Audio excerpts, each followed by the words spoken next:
Hello and welcome everyone. I'm Rob Dietl with MIT Sloan Executive Education. Delighted to be your moderator today as you're joining today's Unicon webinar on the use of blended learning in executive education, Voice of the Learner. We're very pleased to be bringing you this webinar today that is based on a recent Unicon report. Hopefully you all received a link and were able to download the report or have seen it previously. You'll note in your navigation panel that you are able to download this report as well now. As we begin our webinar, just a few housekeeping items that I'd like to remind you of. The webinar today will be recorded and you'll be sent a link to review the webinar. It will be posted on the Unicon website. So if you're not able to view it in entirety or wish to share it with some of your colleagues, please take advantage of the recording. As I mentioned, you do probably see a navigation panel at this point that will help you through today's webinar. As I mentioned, it includes a link to downloads, but more importantly, it also has a question panel. We will be taking questions throughout the webinar. We specifically have some time allocated at the end of the webinar for questions and answers. So please, if you do have any questions or during the presentation or more importantly during the Q&A period, please submit those through your question panel in your navigation pane, and I'll be able to share those with our presenters today. Lastly, just a reminder as we go to the next slide, today's webinar adheres to Unicon's antitrust competition statement to preserve fair, honest, and vigorous competition in the marketplace. This is a slide I'm sure you're all familiar with if you've been to any of the Unicon conferences or events. And just a reminder that today's webinar is held in accordance with these standards. We have 2 out of the 3 researchers today that were responsible for the report that will be guiding you through the webinar and sharing their insights on the report and what they've learned through this process. Delighted to welcome today Dr. JoEllyn Prouty-McLaren. She is a prac academic, which is a blended expression for somebody that's dealing with blended learning and executive education.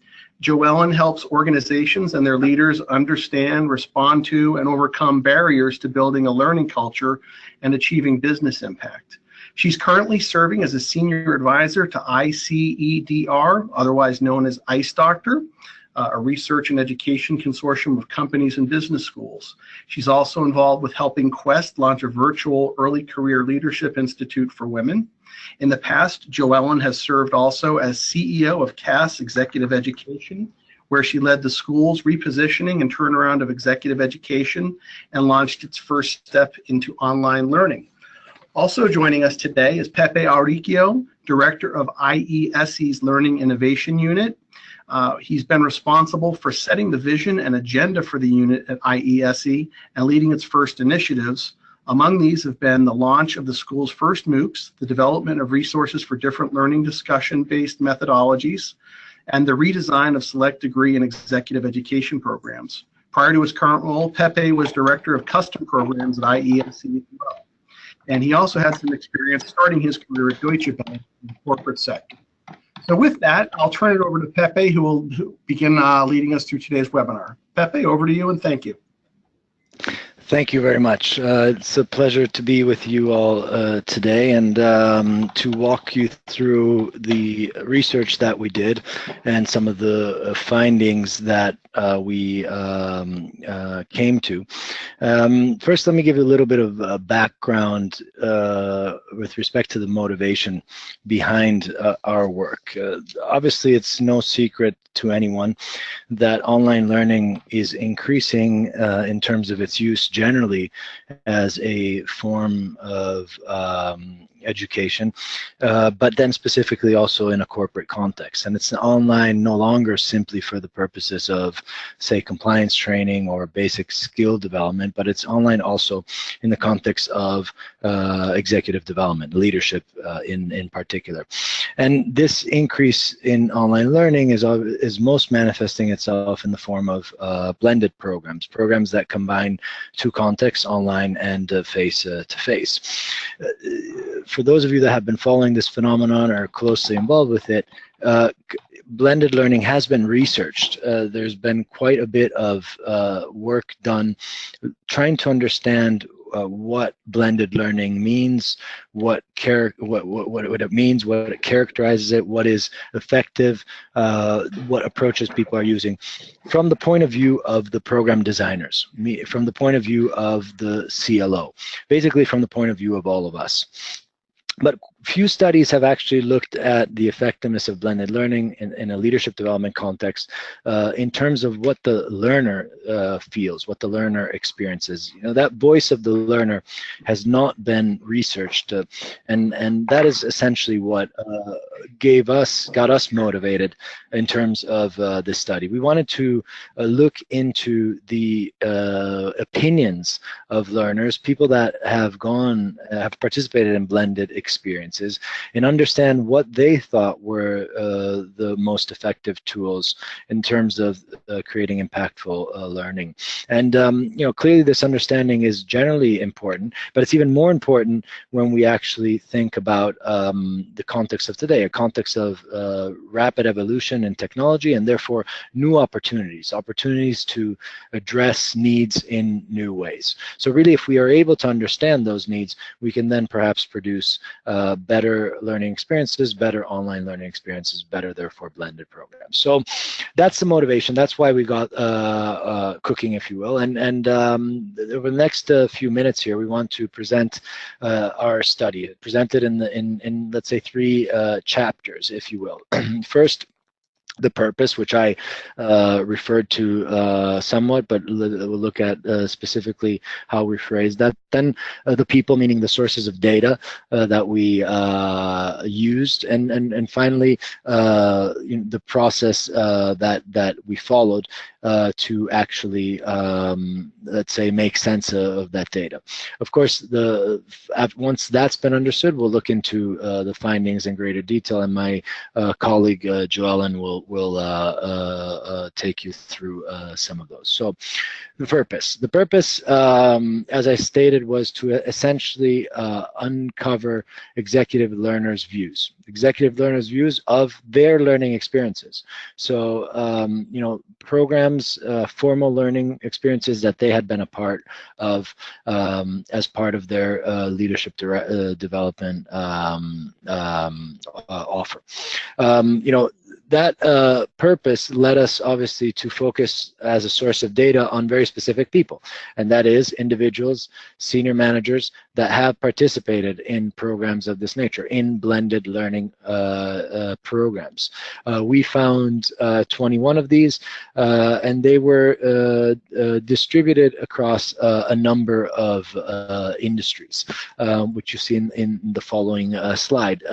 Interestingly, you know, obviously we ended up interviewing 21 individuals participating in different programs. We actually reached out to far more, 74. In a way, there's some data even in that breakdown of who either did not accept our invitation, or quite frankly said, hey, I don't know enough about the theme to actually contribute.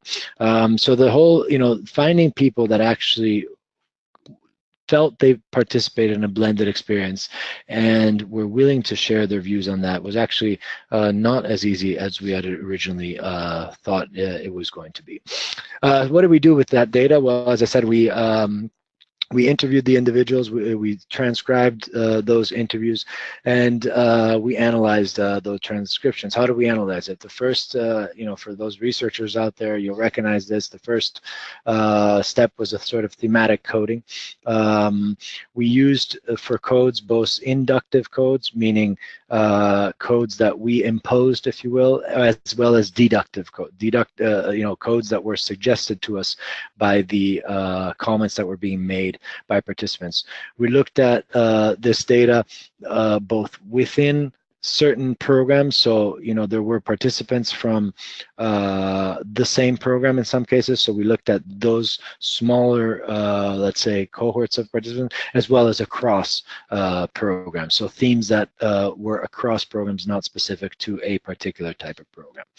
And we started then, you know, to sort of peel the onion, and peel the onion in the sense of trying to, you know, make sense of this rather large body of data. You know, when you interview 21 people for over an hour, there's several hundred pages of transcripts to go through, and we tried to peel back the onion. The first thing that we tried to understand is, what is the mix of programs? What are we seeing? What are people telling us? And we came up with this matrix here in terms of these two dimensions of what is the duration, if you will, of the learning experience, and what is the location. By duration, is it short, 1 week to 6 months, or is it long, 6 to 12 months, right? And you see here, programs are distributed pretty evenly in terms of duration. And then the second dimension, of location, on campus or in market. And here, the difference was, does the program happen, the residential part of the program happen fundamentally on the campus, on premise, or are there components of the program that happen in locations other than the school's campus? We also then looked at, well, who's actually running these things, right? And you see there the coding on the right. Is it the company that's running them on their own? Is it being run with a partner, not a business school partner, but a training partner of some sort? Could be an individual, could be a specialty consultancy firm, or is it a business school that is actually running it? And what is the sort of program context? What is the program nature? Is it an open enrollment program? Is it a custom program? All things that you'll recognize. And I guess this slide is simply to say that, look, we got a pretty good mix, a pretty good representation of program types.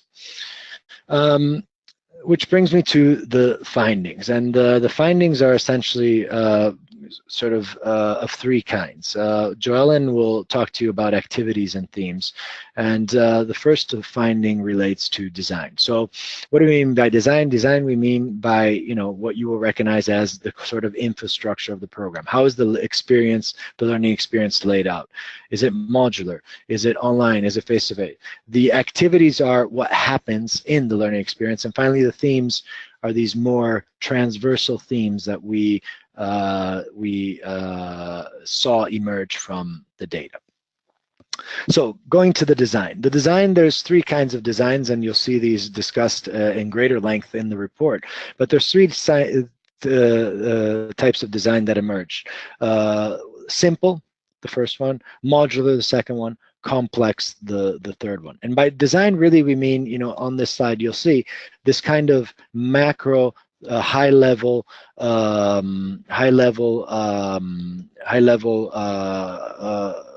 perspective of, what are the major blocks of the program in terms of learning context, and what is happening within those blocks.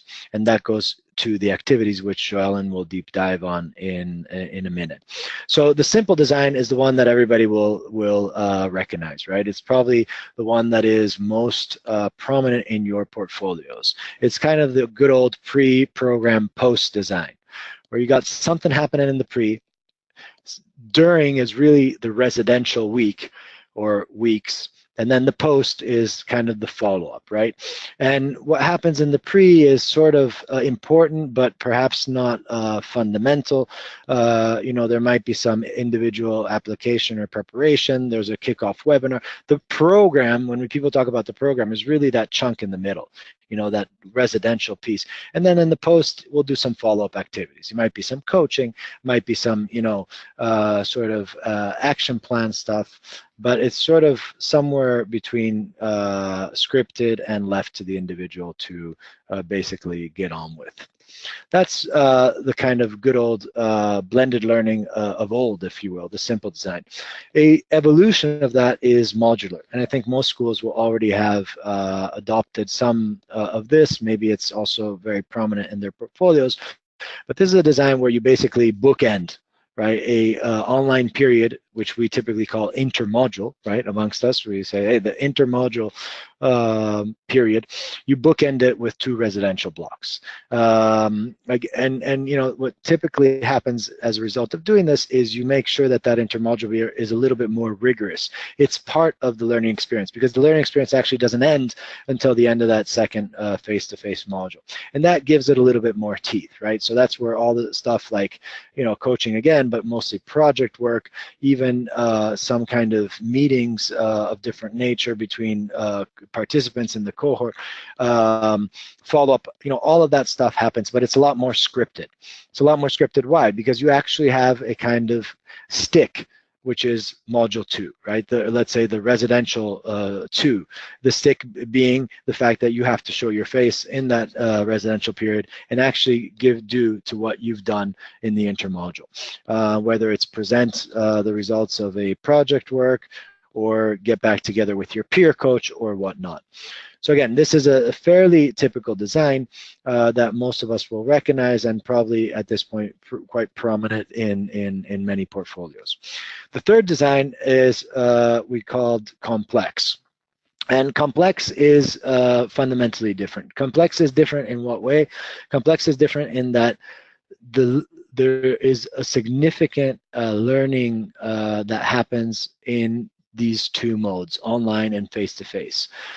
They are not distinguishable any longer in terms of their relative importance to the process of the program, as was the case of the simple, nor is the online sort of dedicated only to a particular type of activity, typically application type of activity, project work, coaching, etc. What happens online is essentially similar to what happens face-to-face from the point of view of the methodologies, right? So online, there's everything from, you know, what you would you would expect to find there, coaching, project work, but there's also synchronous sessions. There's also asynchronous processes, right? And face-to-face, likewise, sessions, et cetera, et cetera. So essentially, you have a 2-module experience in which you're no longer talking about pre-program and post, kind of like you do appetizer, main course, and dessert, nor are you talking about, you know, something in the middle of 2, you know, bookends that are, you know, kind of, you're actually talking about 2 modules, 1 online, 1 face-to-face, of equal importance, of equal value, perfectly sort of integrated between each other. So, you know, this I think is, you know, where from an aspirational point of view we need to be going with respect to blended programs, right? When we think about blended programs, we need to think about programs that are designed with almost an equivalence of modes, online, face-to-face, and an agnosticism in terms of methodologies, so that you do whatever is appropriate in the appropriate mode over a period of time. And I guess that's what the complex design indicates. Obviously, these we found fairly few of compared to the other 2.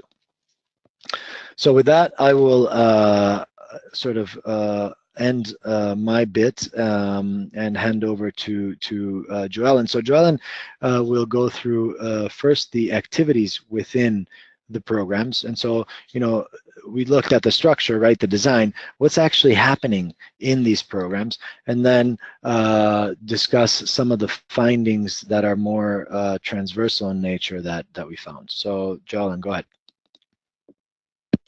That's great. Thanks very much, Pepe. And as Pepe mentioned, I'm going to go ahead and start talking about the next layer in the onion, so to speak, the specific activities that we found that are common across all of these programs. 6 activities were actually found across these, and these are the explicit components of each of the blended program designs that was mentioned by the participants, as Pepe described. The first one mentioned was individual assignments, followed by content sessions, projects, networking, coaching and mentoring, and also follow-up. In terms of the actual respondents and the value that the respondents talked about, coaching and mentoring was actually the first and most important or most frequent activity that was mentioned across each of these programs. There were 2 main types mentioned, primarily individual coaching and clusters of coaching groups. The individual is the typical, the one-on-one or the face-to-face, even digitally enhanced, sometimes done over Skype. And then the clusters are the ones that we're probably less, well, we are familiar with them, but we're not necessarily using them as much as we've seen the individual coaching used. And the clusters are small groups, subgroups of people who would be facilitated either by a leader or a peer or a coach as a facilitator for the coaching process. Across each one of these programs, each of these coaching experiences began with some kind of tool to help build self-awareness using data or establishing a data for the self-awareness. The most frequent types of tools that people used were actually the 360-degree program or psychometrics, as we would know them as well. And within these, we found that people valued coaching, and they valued it quite a bit. They valued it for processing the ideas that they shared around their development and also how to improve their leadership capabilities. Some others actually found that while the coaching was a really important component of their program, one of the challenges was the fit, and the fit was actually one of the most important aspects of helping individuals get the most from their coaching experience. So in terms of the coaching and mentoring, that the activities that went on, people valued them quite a bit, but they also wanted to make sure that they had opportunities to work with the right person or in the right model. The second type, which was most important to individual respondents, were the projects. The projects were actually ranged from personal development projects to strategic projects. Sometimes they had been identified by the individuals, and in other cases they had been identified by the actual companies themselves. The participants described their projects in three main ways in the research interviews that we conducted. They talked about the overall experience. They talked about the selection, again, and the importance of the selection of the projects. And they also talked about the support that they received around the projects in order to help them be successful with these. In terms of the overall approach and their view of the projects, participants felt that they were quite useful and they really appreciated the projects. However, when they actually chose their projects, those who chose projects which were more of a stretch found that their experiences were more beneficial. Some even went so far as to say that they had wished they had chosen a better or a more of a stretch type of project. And then in terms of support, most of the projects had some type of support, mainly from business leaders, but in some cases also from coaches or facilitators who helped keep the overall content and process on track. The third type of activity that was included across the programs were individual assignments. Individual assignments were used to apply learning from the program insights, and they were also used in four main ways. They were used primarily for pre-reading activities, for development activities, to try and help with the application of the insights and knowledge, as well as ways to calibrate level of knowledge across the groups. So in other words, when there were different levels of knowledge across the group in different content areas, the individual assignments helped organizations actually give different individuals the opportunity to go and learn as much as they needed to. In terms of the pre-work, individuals were given pre-reads, but they also, and they found these important, but they also wondered out loud about their concerns with too much work. We saw this type of comment come through several times because of the sense of overload that many business executives are actually experiencing now. The practical tools actually helped learners through different development opportunities, and actually came in the form of templates and high-level timelines. They found those very helpful. In terms of the application, the use for individual assignments with the application of the different learning and insights, workbooks actually were used as guides in trying to help individuals apply the knowledge and make sure that they guided the application of the knowledge. And then finally, individual assignments were also used to help get everyone up to speed without penalizing those who had expertise in specific areas. A common example of this would be seen in, say, finance training, where individuals could go and actually do the work online before they joined the finance module in any of the classes and the programs that we reviewed. and they found this as a great way to help everyone kind of distribute the workload without penalizing those who had deeper knowledge in those particular areas. This is a nice introduction into the activity, which was content sessions. Those joined up content sessions where they brought everyone together were an obvious part of the program, whether or not it was online or offline. And interviewees actually valued both the online and the face-to-face sessions. Content sessions we probably all know more as lectures and more the traditional style of lectures. And participants talked about the online and the offline lectures or content sessions in some of the same ways. They required the same type of energy, length, and also variety in styles and presenters that one might find both in online and offline. So the requirements didn't necessarily differ. They also thought that there were appropriate levels of time and the integration of activities that would help with those lectures or those specific content sessions. They even described how they tune out and they start to take a bit more passive approach when they feel like they're being lectured at, or when they don't necessarily feel like the time and the integration of activities is respected. And some programs actually even went so far as to change the time of the sessions and the structure in the middle of their design, in the middle of the program, to accommodate the feedback that individuals would have provided to the program designers and to the institutions themselves. The penultimate activity out of this, the set of activities that were applied across all the programs was actually networking, and networking was very important to the participants. They expected networking as part of the program experience, and they wanted it from online as well as offline too. They saw it as a shared responsibility, so they actually thought that it was something they should contribute to as well as the program design and the institutions, and hoped and they expected that the program would facilitate this. They also described ways that they thought that it could be made more meaningful for them. And I know that networking is actually a really important part that many different programs had tried to build into it, but to varying levels of degrees of success.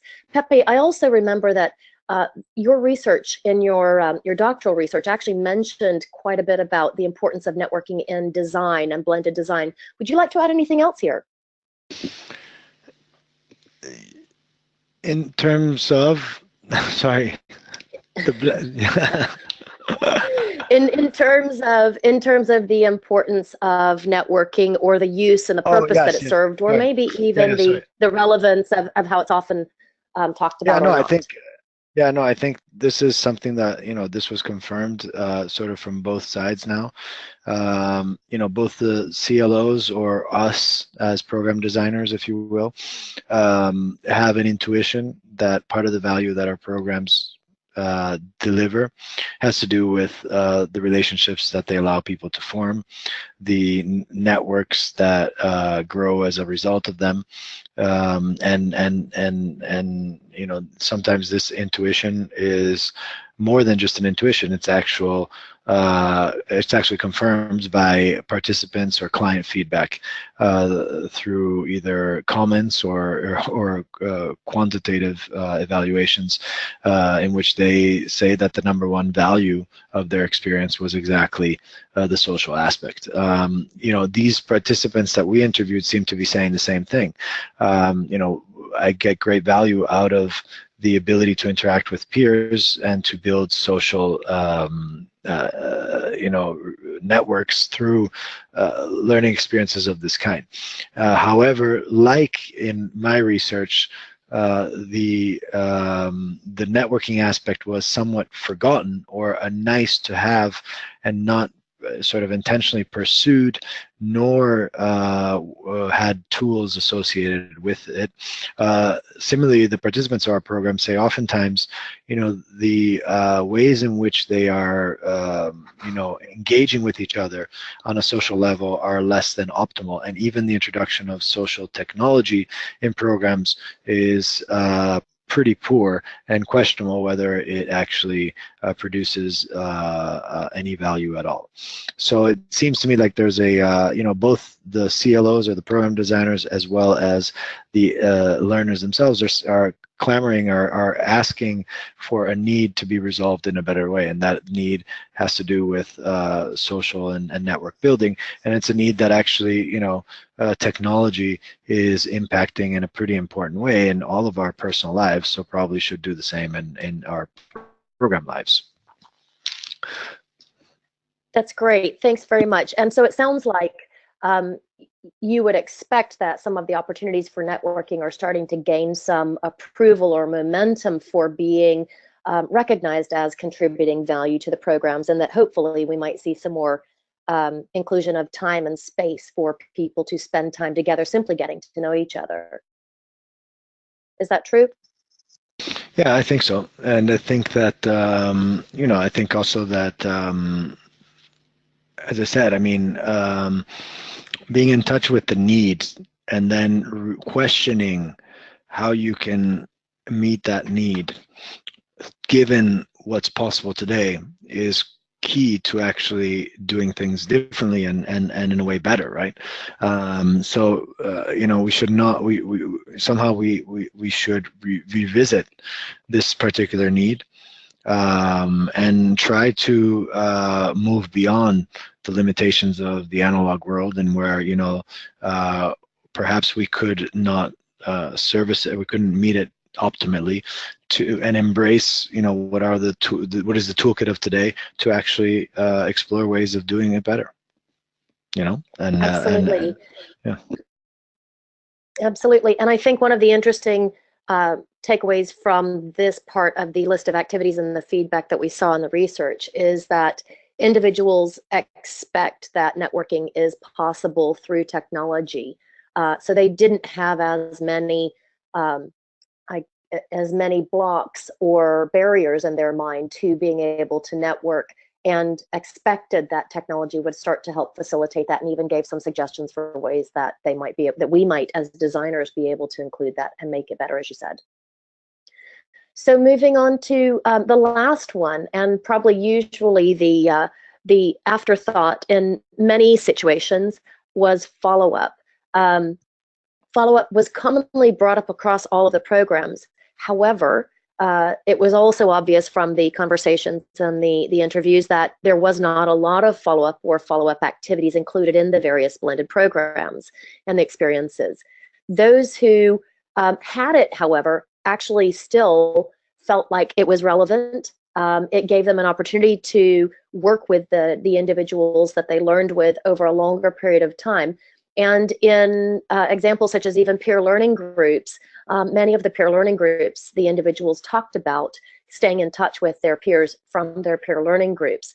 And for those who actually did do this, many of them had to drive this individually and did not have, or did not report having, a lot of support from the organizations that were actually working as part of the program facilitators or inside their program design. Interestingly, this is also one of the areas that provided, according to this participant, the emotional connection for them. And as many institutions look for different ways to connect emotionally with different executives, this was one of the ways that individual learners felt like it gave them an opportunity to reach beyond just the learning experience, which was an important observation from their perspective in trying to build their appetite for learning. So these 6 individual activities were the explicit components of the program design. As we both mentioned, there was another component to this, or another set of findings, which delves more into the implicit finding. On to next, the themes. In these themes, these themes actually emerged from the programs, and based on across their various experiences and across the various programs. As Pepe mentioned, we looked across all of the different comments to identify these themes, and these themes emerged from the comments that we reviewed.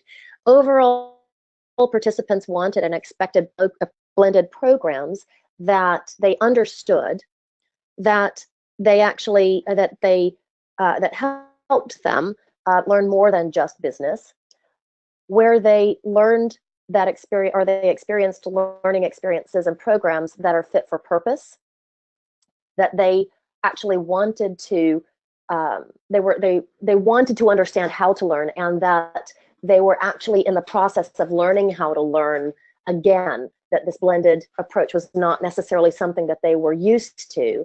And they also wanted programs that made it easy for them to experience the learning. So let's move into these in a little bit more depth, and again, get down to the next layer in the onion, so to speak. So what kind of meaning are we actually talking about? When programs talked about, or when participants talked about wanting programs that helped them understand, they were really in search of meaning. They wanted to understand why it was important for them to participate in the way that the programs had been designed, and what would it mean for them. So we kind of get back into the old WIFM, if you will, the what's in it for me.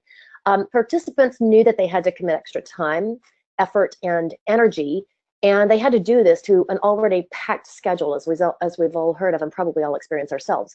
So really understanding the meaning and the context and what was in it for them was important. We know that clear and timely information actually improves the context, content, and an ability to connect throughout the learning process. And so they actually started wondering out loud to us about these. They wanted to know why they had been selected. They wanted to know who they were learning with. They were really looking for signals. Signals about what this meant in terms of their current position, in terms of their future potential, in terms of all of the things that they had been actually working with individuals and learners, as well as they had been told by their chief learning officer, many of their leaders and line managers. They wanted to know who was going to be supporting them and what support there would actually be for their participation. And they also wanted to understand how others would know and what others would expect from them. How would this context actually be communicated? And would others understand this process that they were having to add to the rest of their commitment and responsibilities? Beyond that, they also expressed an interest in really learning more than just business. Individuals valued the experiences that they had and experiencing a learning journey that was broader than just the business knowledge. This resulted from interrelationships between the group, the organization, and the individual, and their craving for more or deeper understanding of how they fit into the rest of the experience in their working lives, and how they were part of an entire group in the organization. Individuals actually wanted to connect with a broader range of learning outcomes, and when exploring this content through different learning experiences such as geography, various cultures, even what it meant to go to certain, or to work with and study with certain organizations and institutions. Participants actually found that when they were going through this process, they had a deep desire to learn more about their organization, the senior roles, and what it meant to be a senior leader, and what it actually felt like to experience and make some of the tough choices, as well as even understanding more about the other areas of their own business. It was surprising to see how many individuals hadn't really learned enough in their mind about the other parts of the business. And they needed this to be able to contextualize and make connections with not only with the content, but also with the individuals who they were going to have to trust and even give feedback to throughout this process. They really wanted to experience a self-determined learning experience, which just really echoes good adult learning practices and design principles that we all know improve the learning experience. And then finally, they needed all of these in order to be able to create the right kind of environment and build relationships, and to learn as much and as broadly as they wanted to. Next theme that we discovered was actually about the interest in the appropriateness of the various designs and how they were woven together.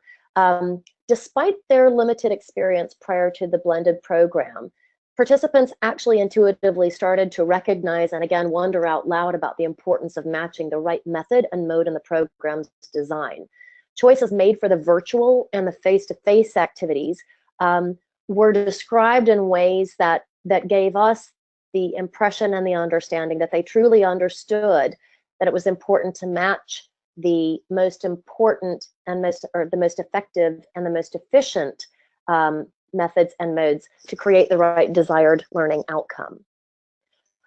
In terms of observations, one individual participant actually talked about how the technology enhanced the possibilities of managing these differences in knowledge levels and made it easier to give each participant the opportunity to experience what they needed when they needed. Interviewees also recognized and appreciated the right method and mode for the right outcome at the right time. Those who were experts in particular areas didn't have to do some of the learning that would have been redundant for them.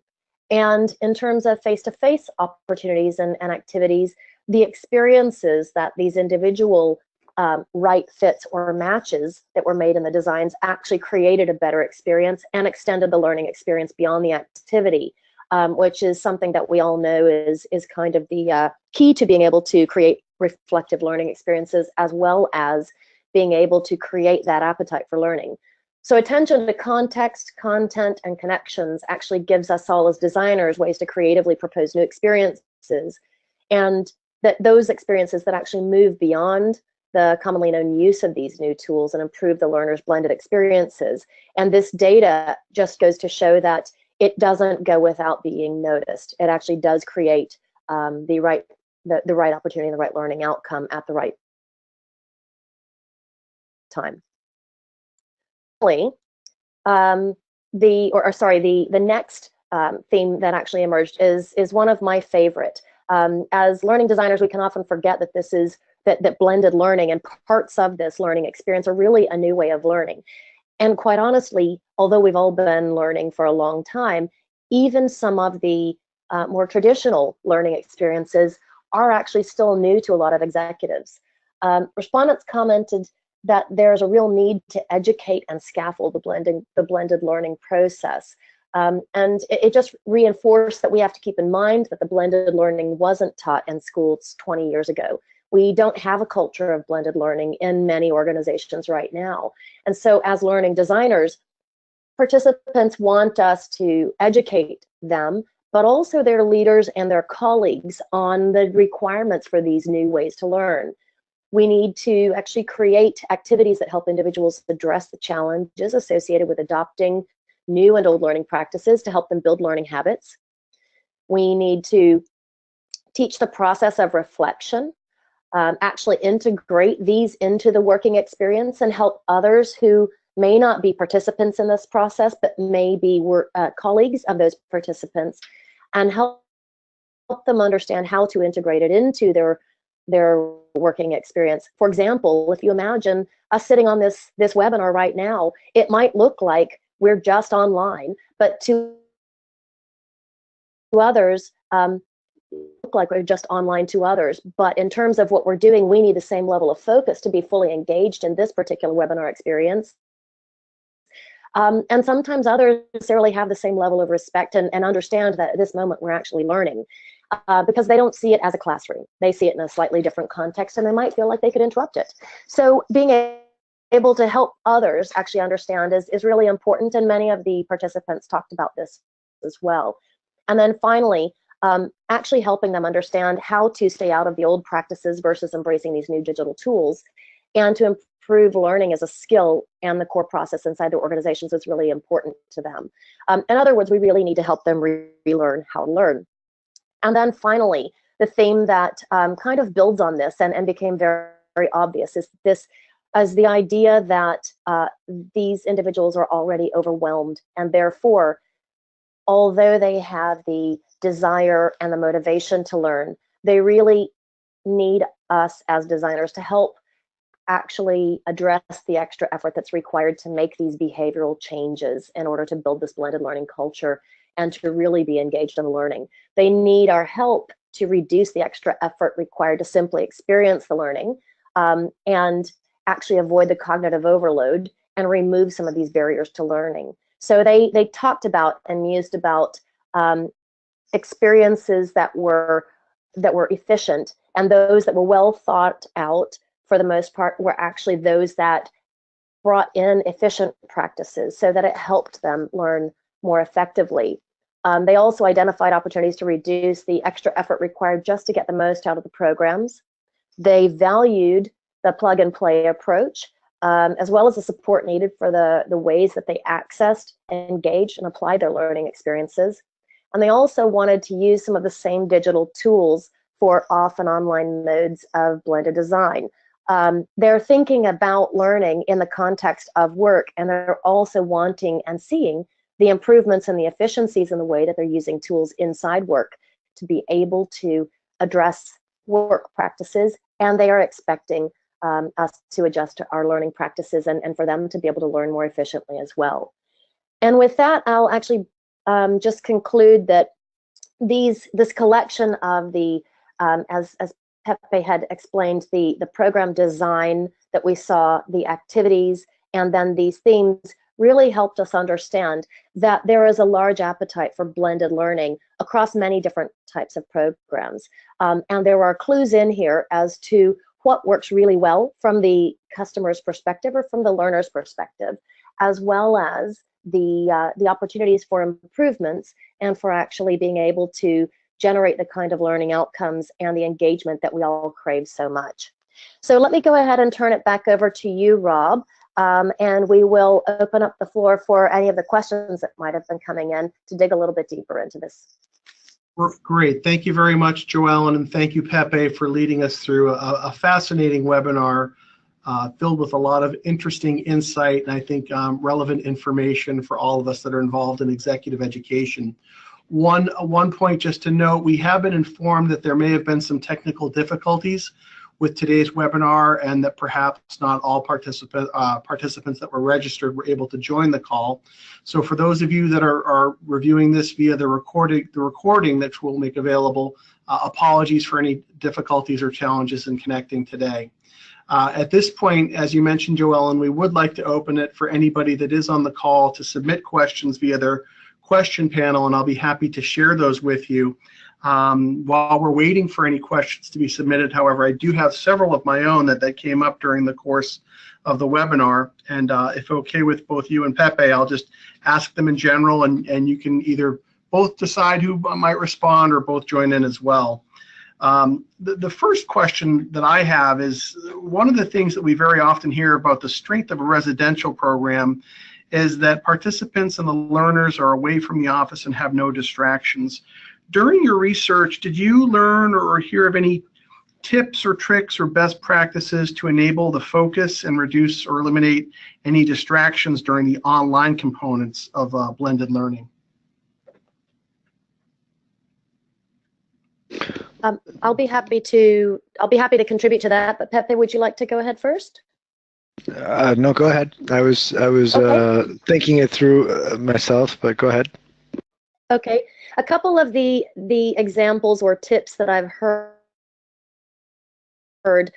really lend itself thinking about the fact that we're injecting a new cultural approach into the workplace, if you will.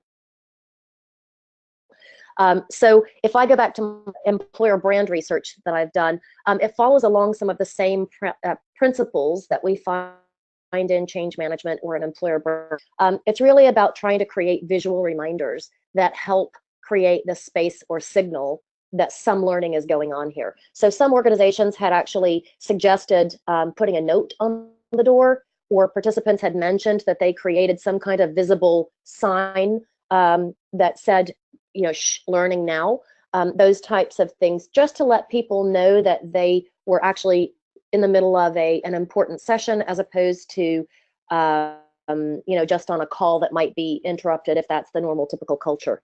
So it's really trying to think about visual ways to signal that, and that the appropriateness of the signal really comes from the actual culture and what makes sense within inside each organization. Yeah, I mean, the only other thing that I would, you know, there are, you know, there were sort of support mechanisms that some of the programs built in the form of kind of learning coaches or just general sort of facilitators in the online phase, or even things that are, you know, I don't know if I'd call them support mechanisms, but are more kind of stick kind of mechanisms, which are, you know, consequences for participating, let's say, whether that be, you know, in a sort of team activity or in a synchronous session, you know, essentially, you know, making it clear that participation was being to some extent monitored. You know, these are sort of the tricks that program designers placed in their designs to actually keep people on track. You know, there was no kind of single, you know, silver bullet, but I think a combination of elements that essentially you know, are used to tell people, hey, where are you, what is expected of you, and get people to engage is necessary. Because if not, as you were suggesting kind of below the surface in your question, I mean, people get lost online, not only in the moment of, say, a session, but also over the course of several weeks. And you know, it's just not the same as kind of taking a flight and sort of leaving everything behind, obviously. Pepe, you just triggered some reflection on some of the participant responses that I remembered too. The use of, a lot of people said that they really would have liked some of that information that was being communicated to them to be sent earlier, as well as be sent to a broader community. And so it touches back on the point that you mentioned about getting lost in the session, but also over time too. And anything to be able to kind of make more people aware of that whole process also sounded really important. Thanks for mentioning that. Great, thank you. And we have a question coming in from Peter Hurst, who writes, excellent presentation. Did you see any sense that the lines between residential and blended learning are getting more blurred? And is there is an expectation that all programs should have an online component?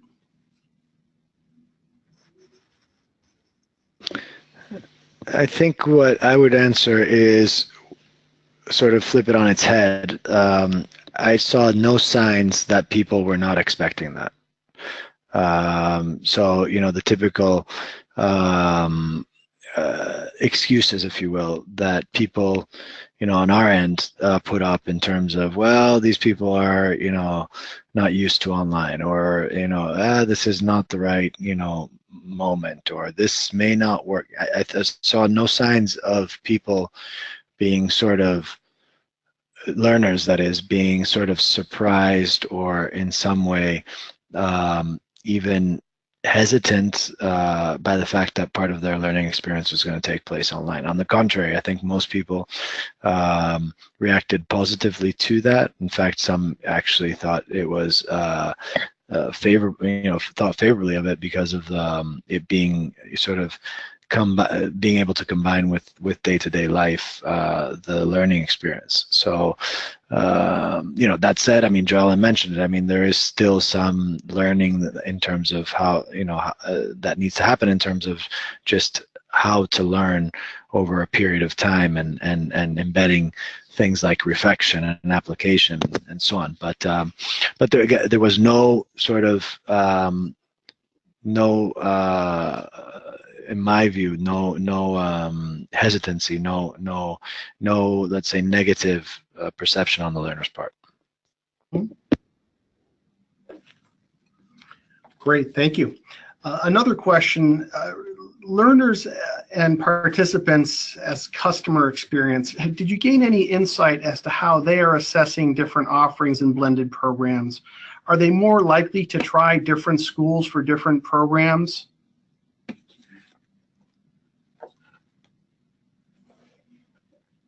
I don't remember having seen any indication that they were looking to specific institutions for specific programs. It didn't lead into any kind of discussion or feedback on that. I think they are looking. What I take away from the research is that they're looking for programs that create certain types of experiences and that involve certain types of principles, because it will help fit their life and everything that they have to juggle. And they're open to looking to any programs and institutions or consulting firms even that are delivering programs that will work with them to help meet those needs. So, and and I guess I'd put a further point on that in that last slide, we were talking about making these learning experiences easier. I think the most important part of this is that we're seeing this shift because of the impact of consumerization of everything.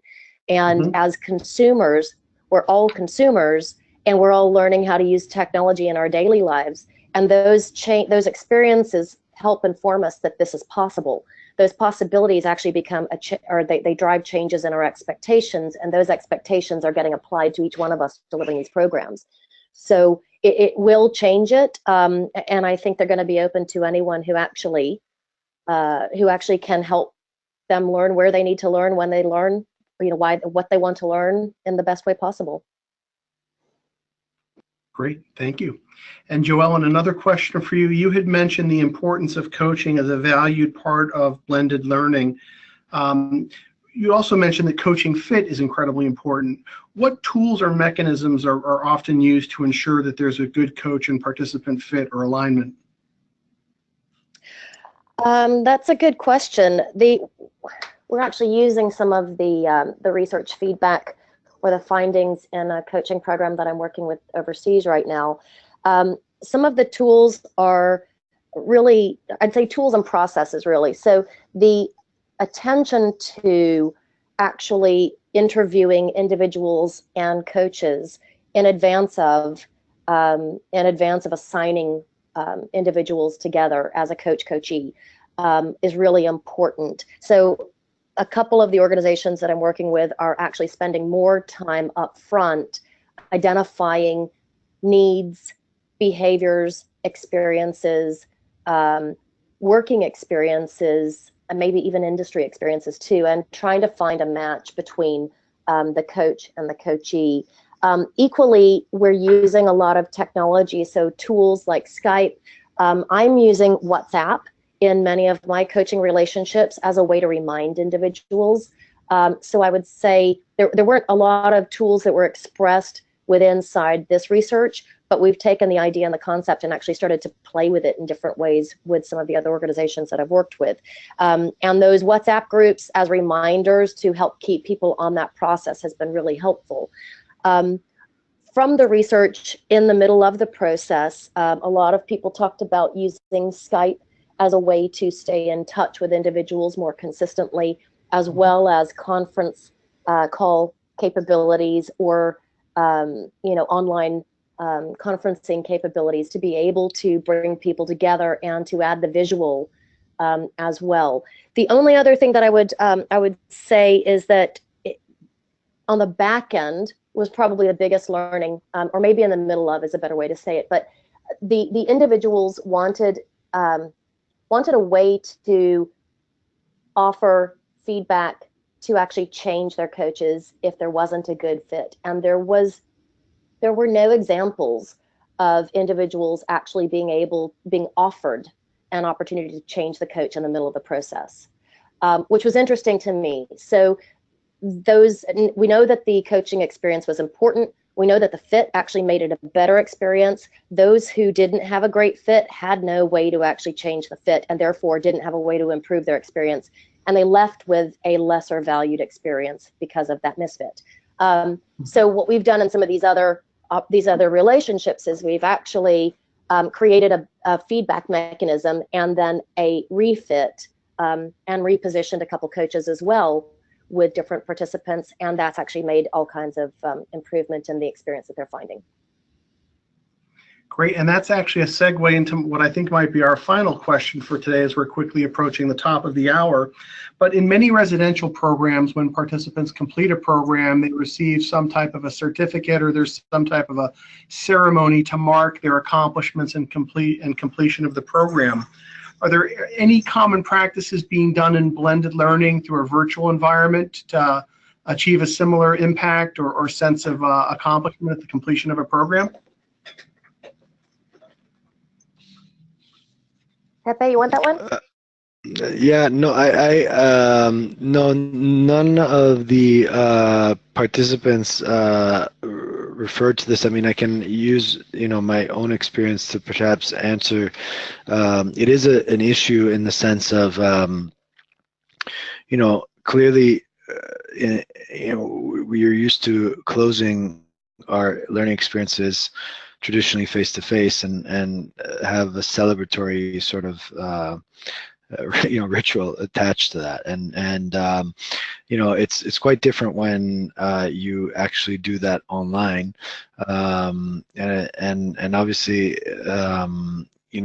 there is a little bit of of the magic lost. I think we've tried different things, and none of them have quite worked.